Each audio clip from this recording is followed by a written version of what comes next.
Hello, assalamu alaikum everybody. We're doing something a little bit different today. Matisna episode 11. 11, yep. I got Yogi here with me. Assalamu alaikum, everyone. Walaikum salam. This is a bit different today, guys. What time are we on right now? 7 minutes past 12, Monday, 18th of May. We're actually traveling to London. Me and Yogi have been invited to go and join quite a special event that's taking place in East London right now. I'll tell you a bit more about it, but shortly. But I think this is what you're going to be watching, guys. Us driving down to London. We're currently, whereabouts are we right now? No idea. Okay, We're about 46 miles away from the Tull, which is about Birmingham area. So, Yeah. So yeah, we're traveling to London, guys. Matisna, we're going to be bringing something a bit different to you. We're going to be doing a lot of on-site location episodes. So you're going to have to wait to find out where we're going to be. We are going to be meeting different guests, different people. But there's a lot of interesting things that have been happening since we put up our last episode. One of those things is there's been some elections that have taken place across the country. We know what the outcome of those elections are as well, and we can have a talk about that. I mean, mani shop tarbe faramna matarmu, because I think this is quite a crucial time for us guys in this country, growing up as British Bangladeshis, British Muslim Bangladeshis.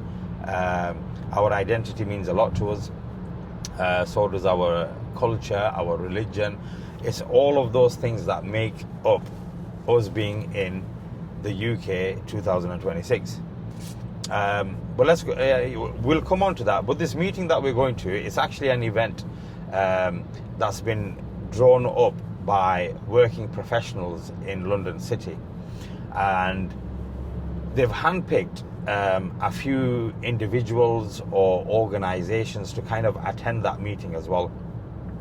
And it's all to do with how to get the Bangladeshi diaspora, which is us, born and brought up here in the UK. And which is exactly what we're trying to do with this podcast as well. With this podcast, absolutely, yeah.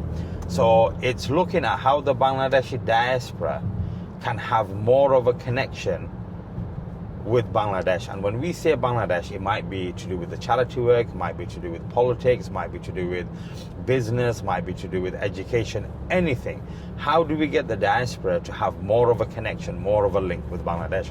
Now, obviously, we've got a substantial history when it comes to the charity work that we're doing over in Bangladesh, over here in the UK as well. So tell them about what we already have been doing for the last few years, Salim. Okay, last few years. Okay, so you guys might know, if you go back to our previous episodes right in the beginning, myself and Yogi, we've been working in the charity sector ever since we were, 14, 15 years old, always getting involved in community work, always getting involved in charitable events, activities, all of that type of stuff. So all of that's been happening as we've been growing up, doing our normal jobs. We both work in the third sector as well. And the third sector basically means things like information, advice and guidance. It means community development. It means youth engagement in so many different settings. My background is in the arts, so I've been working with young people using the arts to kind of mobilize them, get them to understand. So all of the charity work kind of over the last 5 years has been a lot more focused as well, because we have been doing a lot of work with Muslim charity, going over to Bangladesh, working with street children, working with children that are born in brothels, working with children that attend slum schools because they don't have the means, nor do they have the dignity to go and attend mainstream society. Through all of that work, and because of our personally lived experience and people within our families, we've had this really big push working in special educational needs as well. Some of you guys might know this, and I'll tell you again, if you go back into our previous episodes, I have a son who's 9 years old, who's autistic, and he's also non-verbal as well. He's called Jibril. Through the work that we were doing over in Bangladesh, one of the suggestions that we made in our evaluation, and I think it's going back to 2023 now. 23, yeah. Yeah, 2023, we made a suggestion to the charity that who is actually looking at the autism spectrum and the education that's related to it, but in a Bangladesh setting. And we know that autism within our community here in the UK is actually very subjugated. It's kind of like a taboo subject. Nobody wants to talk about it, nobody wants to admit it.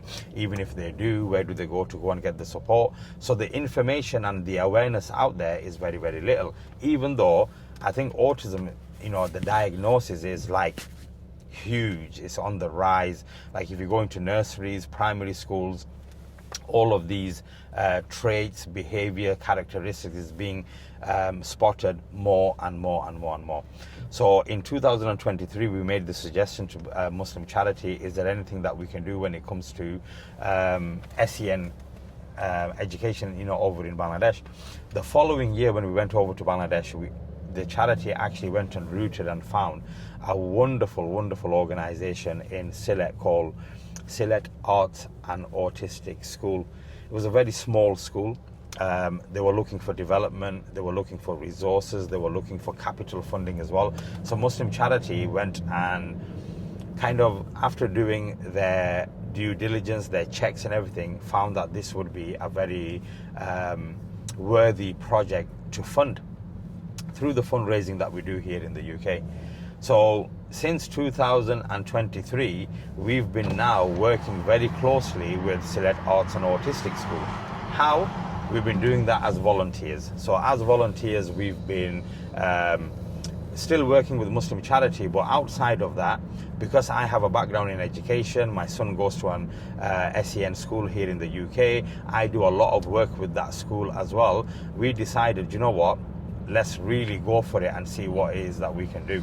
The school itself, guys, I just want to mention as well, the school itself, that Salik's mentioning, that the existing school is only a little house, and it's got a bit of history to it as well. It was created during the time of India. At that time, Bangladesh was part of India. Anyway, it's very small, and through the projects that we've been doing in the UK, the fundraisers and things like that, we've actually managed to help partners with other organizations, and we've helped build a 4-story building, or is it 5-story? It's 4 stories, so it's purpose built. So like Yogi is saying, one of the elements of the project was that they wanted to build a new school. Muslim Charity and the funds that we raised didn't fund entirely all of it, but a lot of it. Now if you go to Bangladesh, in Sylhet, you will see that they now have a purpose built, amazing, and it's solid, guys. It's brand solid. new. Yeah. Like, I think they've got there's 3 stories worth of education spaces, classrooms, all of that. And then once you get to the top of the building, they actually have their own performance space, they have their own art gallery, because don't forget, it is called Sylhet Arts and Autistic School. Some of the volunteers from London, the brothers that we know and that we go with, they've actually donated, is it treadmills as well, things treadmills, like that. exercise machines, bikes. It's all to do with health, well-being, mental health, all of that kind of stuff. There's even an art gallery on the top floor, I think. And when we say an art gallery, it's a fully fledged art gallery. It's where the artwork of those young people is exhibited, and then obviously you've got other artists that come along that want to exhibit in the Sylhet area as well. The management of the school is doing tremendously well. Like, they've been collecting accolades and awards right now for the education that they've been delivering. But going back to looking at the work that we're doing, we've actually, alhamdulillah, we've managed to go back to Lancashire County Council's Education Authority, because the school here in the UK, I sat down and had a conversation with them, and I said, look, the school, by the way, is Holly Grove in Burnley. Holly Grove, Burnley. They're very good as well. Thanks to them. Yeah.